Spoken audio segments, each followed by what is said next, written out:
يا ورا ماسي كماي انفجع سنا جناني ددني فجستني تو ددراري كاكنو يا ورا كاري كماي قدموا منا جناني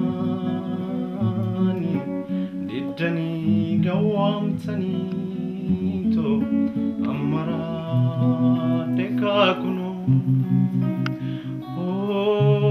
أودا مال بكل جمال مال بريد كندري جما دلو تدولجي سافو مال بريد نيكنا شقيت ما خراجين الجي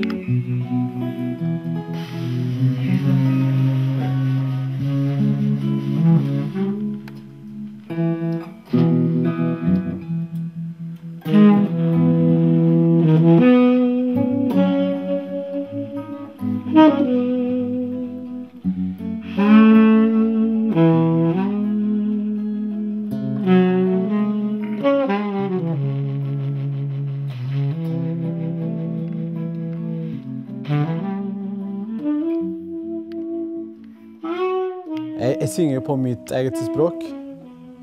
Det er musikk jeg på en måte spiller, på en måte tradisjonell. På en måte det er musikk jeg hørte da jeg var liten. Jeg liker meg i Norge veldig, veldig godt. Og jeg synes at de menneskene jeg måtte har spilt på en måte den viktigste rollen. Jeg synes at slike mennesker gjør på en måte verden et bedre sted å være.